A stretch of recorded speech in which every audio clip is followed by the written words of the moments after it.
K-pop Demon Hunter is the 6th generation of K-pop, and many K-pop companies saw this coming and did try to make this happen, but failed. While everyone was busy arguing about who's 5th gen and who's not, a new player walked in, or should I say, animated their way in, and claimed the 6th generation crown like it was nothing. It's not even from SM, YG, or HYBE. It's not even a real group, at least not in the traditional sense. It's not even Korean. It's from Sony, a foreign company that somehow managed to create one of the most dominating K-pop groups without being based in Korea and without using real idols. And just to be clear, this video is not about hating on real idols. I've got nothing but respect for the hard work they put in. But what the success of K-pop Demon Hunters exposes is something deeper, the flaws in how K-pop companies treat music and creativity, the lost art of storytelling in K-pop. So today, we're diving into why they flopped, and how fictional groups, HUNTR and Saja Boys, just did what most real K-pop groups only dream of, debuting with a viral hit that blew past BTS and BLACKPINK on the charts. Fake K-pop groups just broke records BTS and BLACKPINK couldn't even break. And one of their songs could win an Oscar. It's VIXX. And the BBC says the song Your Idol by the boy band in the film Saja Boys topped the US Spotify charts, which makes them the highest charting male K-pop group in US Spotify history, surpassing BTS. The BBC also says Golden, a track by the film's fictional girl group HUNTR, hit number 2 on the chart, surpassing BLACKPINK as the highest charting female K-pop group. The movie's full soundtrack hit number 1 on Spotify and number 8 on the Billboard 200 album charts. So is HUNTR headed for the Oscars next? Variety says Netflix will submit Golden for Best Song at next year's Academy Awards. And if I had a vote, it would win. And this isn't some random fandom joke or short-lived meme or TikTok trend. This might actually be K-pop's future. The 6th gen might have just started, and it's not even human. Let's talk about how K-pop Demon Hunters pulled this off, and what it means for the entire industry. 2 years ago, HYBE's founder Bang Si-hyuk made a statement that had people raising eyebrows. I don't know how long human artists can be the only ones to satisfy human needs and human tastes, he told Billboard. At the time, it sounded like a weird, futuristic theory, maybe even a little dystopian, but now it's starting to look like a prophecy. That same year, HYBE poured $36 million into Supertone, an AI audio company, and launched Project L, their first big experiment toward virtual idols. And they weren't alone. SM Entertainment was already knee-deep in their own digital universe called Kwangya, a fictional wilderness beyond the real world, where their idols and their AI avatars coexisted in a kind of digital fantasy. They even built a physical space for it in Seoul at D-Tower Seoul Forest, where you can buy their merch, part virtual portal, and hoping to turn fans into citizens of their metaverse, so they can have this experience.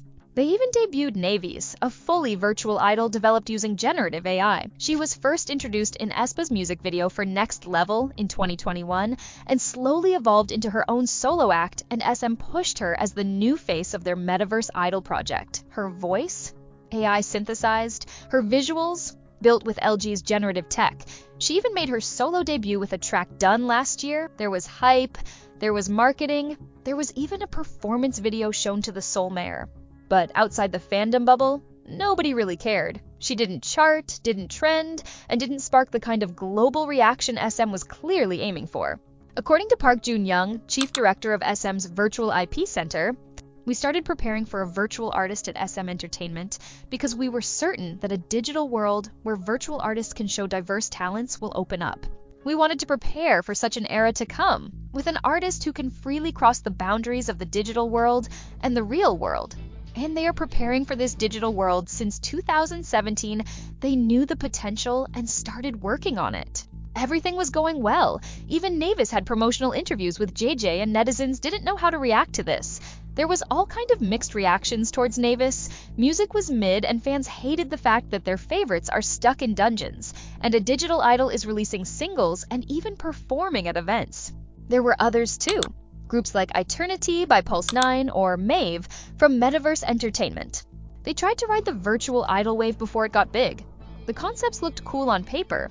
Futuristic avatars, AI vocals, high-budget MVs. But something was missing. Here's the problem. Nobody really got it. The music felt disconnected.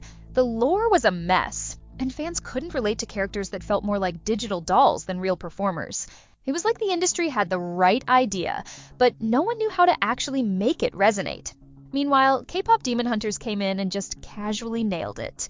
And it wasn't even some revolutionary concept. The storylines, they're built on tropes we've already seen 100 times in K-dramas. Underdogs, trauma, power, betrayal. The characters, literally designed using the blueprint of modern K-pop, 10 on 10 visuals, TikTok-worthy looks, and personalities that can become your bias right away. But here's where they won. They didn't treat music as an afterthought. They gave their fictional idols music that actually slaps. They hired real singers, real songwriters, and crafted tracks like Golden that feel more human, more emotional, and honestly, just better than what a lot of real groups are putting out. That's the part SM and others completely missed. They were obsessed with the tech, the metaverse, the world building, but forgot the heart of K-pop, the music. Demon Hunters didn't make that mistake. They made music the superpower, literally to power the Hanmun, the fans. Especially with the Saja Boys, who use their voices to fight, connect, and even corrupt. It's symbolic, it's smart, and it hits. And Demon Hunters didn't reinvent the wheel. Actually, there are some similarities with SM and aespa whole cultural universe Huntrix Slay Demons. Similar to this virtual avatars in the Kwangya universe, fighting the Black Mamba, who messes with their connection to their digital selves. Both are turning idols into heroes in a cinematic universe. So what exactly went wrong here? A few years ago, K-pop used to be all about storytelling. We're talking about eras where each album wasn't just a collection of songs, it was a chapter in a bigger narrative. Think BTS's Hwa Young Yeonhwa, the most beautiful moment in life series, EXO's superpower lore, or even VIXX's dark concept trilogy. There was emotional continuity, symbolism in music videos, and growing attached to the evolving stories. The music had weight because it meant something. It had context. That kind of cohesive storytelling used to be more common in K-pop, but fans have noticed it's becoming rare. A Reddit user expressed this exact nostalgia when talking about BTS Love Yourself, Tear, an album known for weaving a raw emotional progression of doubt, love, and self-worth. The post reads, "It just totally hit me again after such a long time how much I love this album. Because of how the album shows the progression of one's emotions and doubts over love and the self. I'm not sure how hard this is to come by, considering how album coherency is becoming more and more scarce these days, but I really hope there's a masterpiece out there that I don't know about yet." And it wasn't just BTS. Groups like Stray Kids created albums like Clay1 Miroh, which metaphorically explored entering the harsh maze of adulthood and ambition. From Entrance to 19, each track mirrors a different phase, from confidence to regret, time anxiety, and growing up. Then there's Dean's 130 Mood, TRBL, which reversed the order of storytelling, starting with an outro and tracing the breakdown of a relationship in reverse, Day 6's The Book of Us. The Demon didn't actually follow a single plot, but tied every track to themes of toxic love and emotional struggle, making the album feel emotionally whole. NCT fans also highlight Regular-Irregular and empathy for their dream versus reality motif. Subtle but consistent across songs, visuals, and interludes. TXT's The Dream Chapter series does something similar, with youth-centered emotional arcs and hidden metaphors across albums. Even CIX's Hello Strange Place links songs to character perspectives based on bullying, remorse, and emotional isolation. Stories expanded through prologue films and lyrics. One of my favorite soloists, BIBI, she has this way of crafting entire cinematic universes with trauma, vengeance, and alter egos. In Lowlife Princess Noir, BIBI literally becomes Oh Gyum-ji, this fierce femme fatale queen of the underworld inspired by Lady Vengeance. Songs like BIBI Vengeance and Animal Farm, she's using noir aesthetics, revenge arcs, and alter egos to turn abuse, sexism, and societal pressure into full-blown narratives. BIBI's out here directing her own revenge flick. She's raw, artistic, and not here to be your cookie-cutter K-pop girl. She tells stories, brutally, beautifully, and unapologetically. I have a whole separate video dedicated to BIBI that you can check out. What I'm saying is, these albums were experiences, cohesive, immersive, and emotionally intentional. By contrast, a lot of today's K-pop feels like a chase for TikTok virality, title track impact, or high-charting digital singles. And on top of that, what's making this situation worse is fans get happy with bare minimum these days, that in turn makes these companies more lazy. Albums lack thematic flow or emotional continuity. That's what makes K-pop Demon Hunters stand out. The music isn't just good, it means something. It serves the characters, it carries emotional arcs, and it's built like the classic K-pop storytelling that many fans deeply miss.